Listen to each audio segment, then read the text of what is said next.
കാരണം ലൈഫ് മാറ്റി മറിക്കും. കാരണം നിങ്ങൾ ഇത്ര ആലോചിച്ചാൽ മതി, നിങ്ങൾ ഒരു പ്രാവശ്യം അലൻസാറി പറഞ്ഞ പോലെ ഒന്നും അങ്ങോട്ട് സാധാരണ പോലെ അല്ല, നല്ലോണം അങ്ങോട്ട് എഫേർട്ട് ഇട്ടു. നല്ലോണം എങ്ങനെ എഫേർട്ട് ഉണ്ടെന്ന് പറഞ്ഞുതരാം, പക്ഷെ അത് ഇട്ട് നോക്ക്.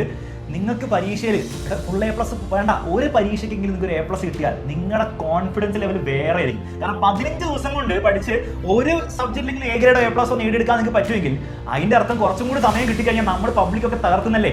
അതിന്റെ അർത്ഥം ഇനിയുള്ള വർഷങ്ങളിൽ നിങ്ങൾ 10ാം ക്ലാസ് ആയിക്കോട്ടെ, പ്ലസ് 1 ആയിക്കോട്ടെ, പ്ലസ് 2 ആയിക്കോട്ടെ, ഇനി നിങ്ങൾ പഠിക്കാൻ പോകുന്ന കാലത്തിൽ നിങ്ങൾക്ക് പറ്റുമെന്നുള്ള കാര്യം നിങ്ങൾ തെളിയിക്കുകയാണ് ചെയ്യുന്നത്. അതിന് ഈ ഒരു ഓപ്പർച്യൂണിറ്റി നിങ്ങൾ എന്ത് ചെയ്യണം, പ്രോപ്പറായിട്ട് ഉപയോഗിക്കണം. നിങ്ങളുടെ ലൈഫ് തന്നെ, ഞാൻ വെറുതെ തമാശ പറയല്ല, ലൈഫ് തന്നെ മാറ്റി മറിക്കുക. എൻ്റെ അലൻസാറിനൊക്കെ ഏറ്റവും വലിയ നമുക്ക് ടേണിംഗ് പോയിന്റ് ഉണ്ടായിരുന്ന 10ാം ക്ലാസ്സിലാണ്. 10ാം ക്ലാസ് കഴിഞ്ഞപ്പോൾ നമുക്ക് ആ ഫുൾ എ പ്ലസ് കിട്ടിയപ്പോൾ നമുക്ക് വേറെ ലെവൽ കോൺഫിഡൻസ് ആണ്. നമ്മൾ കഷ്ടപ്പെട്ട് ചെയ്യുമ്പോൾ നമുക്ക് മനസ്സിലാവും നമ്മളെ കൊണ്ട് കിട്ടാവുന്ന സാധനമാണ്. കുറെ ആൾക്കാർ എന്ത് പറയും, എ പ്ലസ് ഒന്നും പറ്റൂല, ഭയങ്കര പണി. പക്ഷേ ഒരു പ്രാവശ്യം കിട്ടിക്കഴിഞ്ഞാൽ നിങ്ങൾക്ക് മനസ്സിലാവും, കുറച്ച് കഷ്ടപ്പെട്ടാൽ നിങ്ങൾക്ക് കിട്ടുന്ന മനസ്സിലാവും. പിന്നെ നമ്മൾ എപ്പോഴും എന്താണ്, ആ കുട്ടികൾ, ഞങ്ങളും കുട്ടികളെ നമ്മൾ പറയും പരീക്ഷേന്റെ കുറ്റം പറയും, സ്കൂളിലെ ടീച്ചേഴ്സിനെ കുറ്റം പറയും, സ്കൂളിനെ കുറ്റം. പക്ഷേ അത് മാറ്റിയിട്ട് ഒരു പ്രാവശ്യം നിങ്ങൾ ശരിക്കും ട്രൈ. കാരണം 10ാം ക്ലാസ്സിൽ നമ്മൾ സീരിയസ്, ഞങ്ങൾ വേറെ ക്ലാസ്സിൽ, പക്ഷേ ആ സമയത്ത് നമ്മൾ അടിപൊളി ട്രൈ ചെയ്തുകൊണ്ട് ഭയങ്കര ടേണിംഗ് പോയിന്റ് ആയിട്ട് എന്നിട്ട് എ പ്ലസ് വാങ്ങിച്ചിട്ട്